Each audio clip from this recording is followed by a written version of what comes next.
In the patch released on the 31st of March, the AWP, and auto snipers as well, but they're not particularly relevant in the competitive scene, but the AWP was nerfed in as much as movement while scoped was reduced. And so try scoping in now and moving around, and it feels like you're walking through like heavy treacle, or I don't even know if Americans know that, it's like syrup, basically think of that. It's not as fluid as it was, it's not as quick, the velocity's not there. And this immediately, for the pro scene, is a massive nerf. Because you have to realise, on the pro scene, where these players are incredible and they're getting the most out of every weapon, when you nerf one thing a little bit, it buffs other things naturally, just in pure context, in a relative sense. And not only has this lowered scope movement nerfed certain pro aspects and certain players in quite a destructive manner, but it shows how out of touch Valve is with the pro scene. Now, the main thing this is going to affect, this movement while scoped, is that great AWP players can now no longer be scoped in and then peek out. Now, when they would do that normally, the reason why you scope in first is because they know where the corner is. They know where their opponent's likely to be. So they're scoped in, they peek out. Now, they peek out and see the opponent sees them peek out. It's whoever fires, whoever's more accurate, whoever fires quicker, more accurately. All these normal factors, which is the way an aim duel should be decide who gets the killed. It's not that the game was overrun by T-side AWPers peeking out, killing CT pros, and everyone's like, wow, this is so unbalanced. How can a guy with an AWP ever hold a CT position? No, we all know that really good AWPers, so equally skilled AWPers holding CT positions, have the advantage. They're in a position where they're waiting, they're still already. The other guy has to stop for a millisecond and fire his shot off. It was very well balanced out already, these AWP versus AWP battles, these aim versus aim battles, these corner peeking. It was actually incredibly balanced as it was. It actually needed to exist as it was to balance the game out in terms of the AWP. As in, previously what existed, what has now been deemed overpowered, is actually what was making the AWP even viable to a degree. You did not see the pro scene overrun by AWPing, yet the pro scene is made up of A, the world's best players, best aimers, most skilled players, and B, players who want to do anything it takes to win a round and get a kill. So if a pistol is overpowered, these people will abuse it, win the game, win the tournament, win the money. If the AWP was so overpowered and so OP and so insane in all these scenarios, the best players would have been using it. We'd have seen teams with 4 or 5 AWPers on each side, and would have seen everyone taking an AWP and do these corner peeks, and would have seen, if it was really imbalanced, the way you'd know it imbalanced is that the gun would be imbalanced, not the player. Therefore, what would happen is Kenny S, the world's best player and the world's best AWPer, would be as a CT holding an angle at a corner, and then some player who's not even vaguely the best player. So let's pick out someone like, okay, let's say Sean Gers, he's an AWPer. Sean Gers would then peek out with the AWP, because he's an AWP, he does some AWPing as well, secondary AWPer. He'd peek out with the AWP, he'd be the terrorist doing the corner peek, and he'd be killing Kenny S most of the time. He'd be like, wow, it's the gun that's so unbalanced, it's the corner peek that's so unbalanced, it's the movement while scoped. You weren't seeing that. In those scenarios, Kenny S would eat Sean Gers for breakfast, and yet Kenny S, the stationary AWPer there, Sean Gers is the one who's doing the mobile stuff.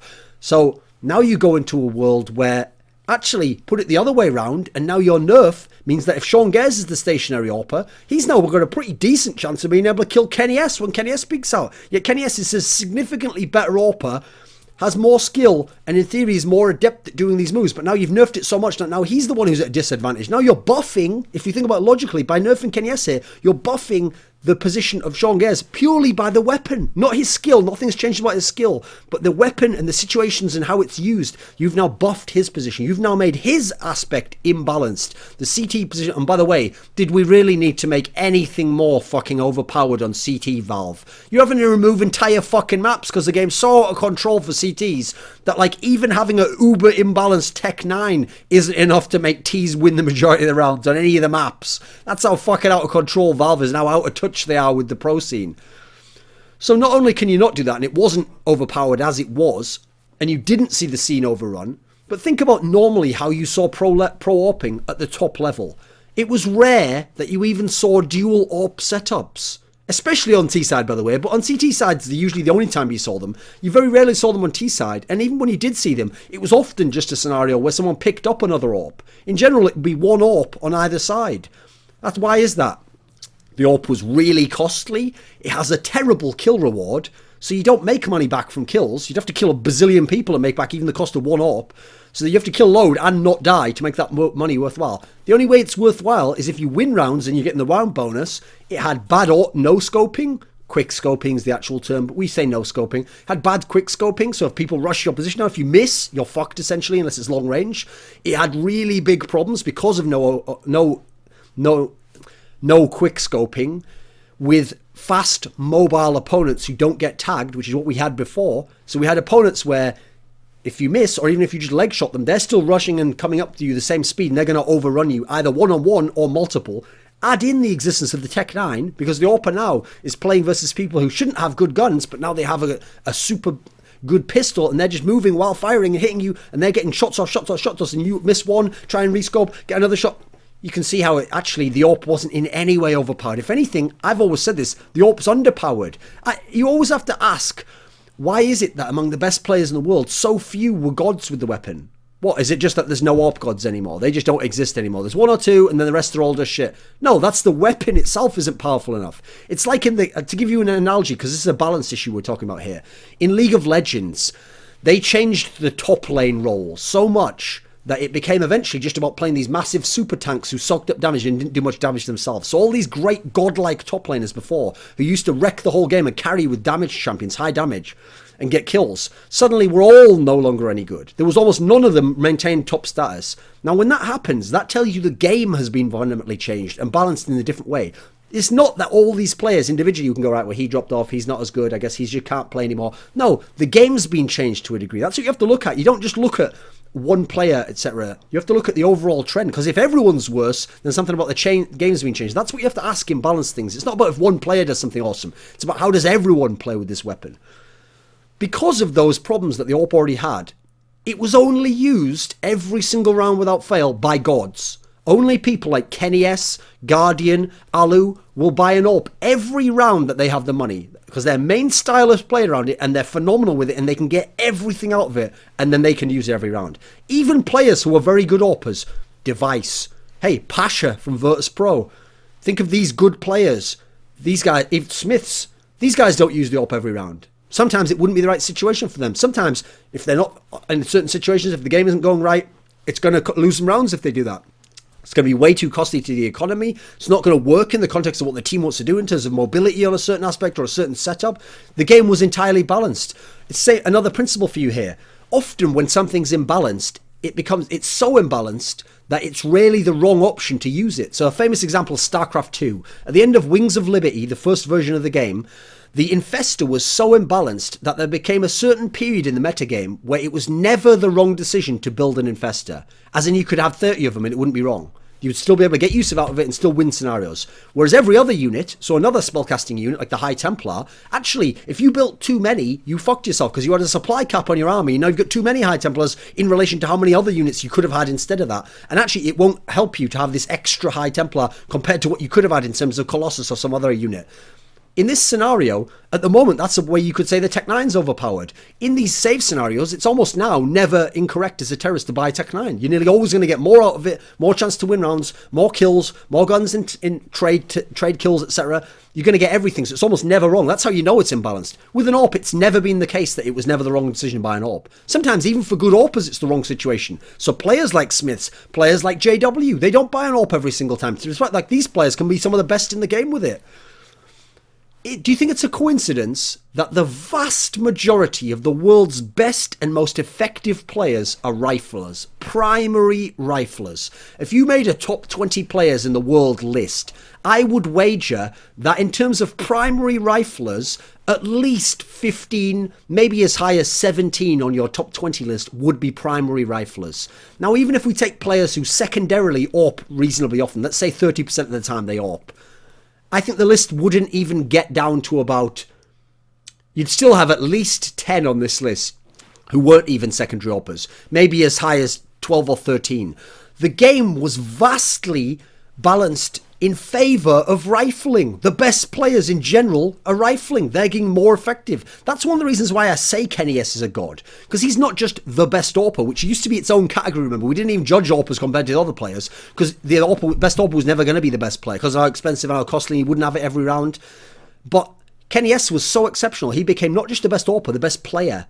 So in an era when a player like Crims is getting statistically dominating numbers, amazing utility out of his rifle, all these situations he can cover, all these situations he can play, getting kills here, economy, everything's going in favour of someone like him. Even in that world, Kenny has somehow managed to go above and beyond because he was that good with the gun, because he got everything out of it. Because even though his rifles aren't super sick, he was so godlike that if you just gave him an AWP every round, he could make it work. That's him succeeding in spite of problems with the AWP, not because the AWP's imbalanced. It wasn't imbalanced, lesser players weren't using it.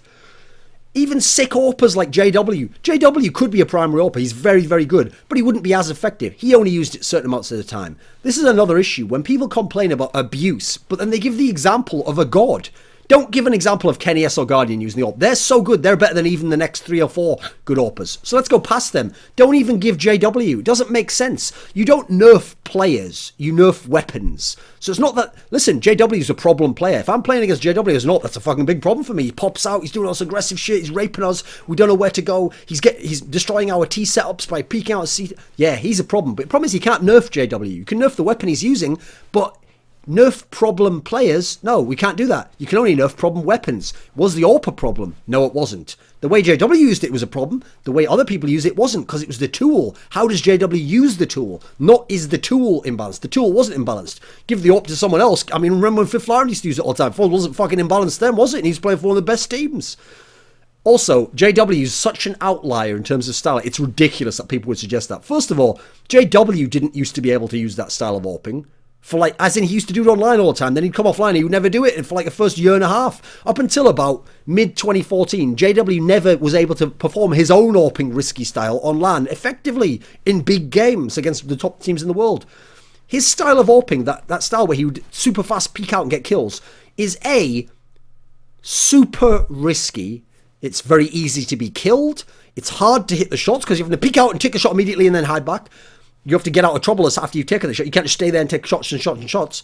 It's so risky that it will put your team down 4v5 as CT if you get killed. If he peeks out and we've got 2 people there and we kill him immediately, his team now has 4 people covering and we have 5 terrorists. His team's now essentially fucked in terms of the scenario going forwards. Because as CT, you never even want to trade kill, because now your defense is getting spread thinner, and you have to make hard choices on where to cover. If you go down a man on CT, you're fucked. That's already leading towards a scenario where in a lot of situations, you're going to end up saving when 2 people are left and the other 2 get overrun. He's actually going to lose rounds outright by attempting that style. Now, the fact that he could make it work is because he is one of the best players in the world. That was his style that he'd mastered. It wasn't just that he had an imbalanced gun and could just instantly do it. He'd mastered this style, and what else allowed him to do that? It wasn't just this gun, and it wasn't like people saying it was like a mobile shotgun. Fuck off. No, it wasn't. The majority of players could not have used it like that. JW couldn't. What happened was, the main skill of JW to be able to do those aggressive peeks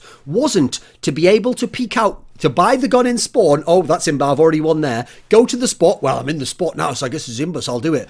Peek out. Oh, it's Imba. I can move left with fucking strafe key. Right mouse click and then left mouse click. That was none of the Imba shit happened there. You know what was Imba about it? Not even just the skill to be able to do it, but the skill to be able to do it was the step 1. 99% of players, even pro players, can't do that. So the skill is there. Skill is in JW, not in the gun. Secondly, the timing of when to do it. That's what made it sick when JW did it. He would do it at timings that were just counterintuitive. He couldn't even have planned necessarily. The opponent could never have known when he'd do it.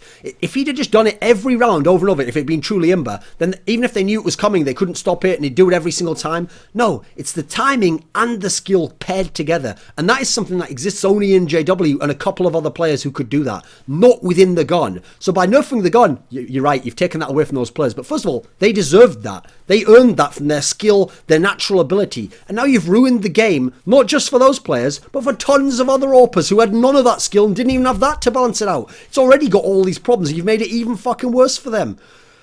The problem when I hear people talking about, yeah, and it should be doing that because you shouldn't be allowed to do that, that just fucking screams of little silver noobs crying because in your fucking matchmaking game, you get your head panned in by an AWP because you don't know what the fuck you're doing in terms of peeking out. Or you try some dumbass peek where you're holding a spot and this guy peeks out and wrecks you completely because you're in the most obvious spot. And you're like, oh, it should be nerfed that. Like, no one gives a fuck what you think, mate.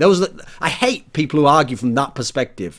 Also, some of the people doing that got into this world where I hate it when devs do this. So at least it's almost a positive that Valve, it's not a positive, that Valve don't even tell us why they changed this stuff, like the reasoning behind it or what data they're going off. But sometimes when game developers tell you why they changed it, they go along with some of the reasoning of those silver noobs and they start saying, well, it's because the way the gun is supposed to be used, the way it should be used was as a stationary sort of defensive weapon just to hold people back. Like, first of all, fuck off. You don't tell us how things are supposed to be used. The idea of creating a game is you create a game with lots of fun tools, and then you let good players come along and use those tools in different ways you didn't even expect, ways that allow them to express themselves in the language of the game and do cool things. Some of the best things in CS and in esports in history in general were flukes. They weren't intended to be created. Bunny hopping in Quake World, rocket jumping in Quake. Lots of these factors boosting in CS, these weren't initially invented and designed to be used, but people found innovative ways to use them. So to then come along and go, oh, I don't like you doing that, I'm just going to nerf that. Well, you're going to have to give me a better reason than that, mate. Not like, well, I decided it should be like this.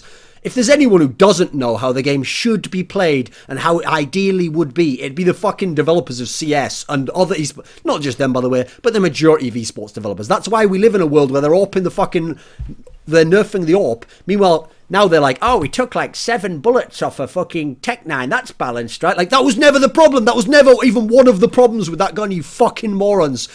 Learn, that's not balanced. It's also, I don't want to hear people like that telling me in a condescending manner how the weapon should be used. You guys know fuck all about how it should be used. So here's an idea. Make cool things. Make things that allow all forms of play and style and skill to be expressed, and let other people decide how they should be used, how they can be used.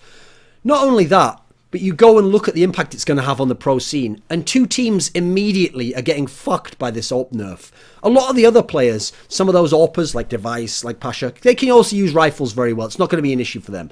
But teams like Na'Vi and Titan, their best players were primary AWPers in a world where there barely are primary AWPers at the elite level. Now you've just nerfed those teams completely. What's worse is you haven't even nerfed JW. If you thought JW was the guy who abused it, listen, this guy's going to be cool just going with the court all the time. He'll do the same shit, by the way. So you haven't nerfed him. You didn't even succeed in that respect. Oh, silver noob, tell us how it should be played, sonny boys. But you fucked over people like Kenny S, who in spite of all the problems built into the game and the gun, was managing to be the best player in the world. You fucked over Guardian, who was able to use the AWP in situations to get shots no one else could get. And just to stop some guy abusing someone at silver level, now Guardian can't show us what a godlike player he is when he does one of those corner peeks on someone. I mean, how is that a good thing, for fuck's sake?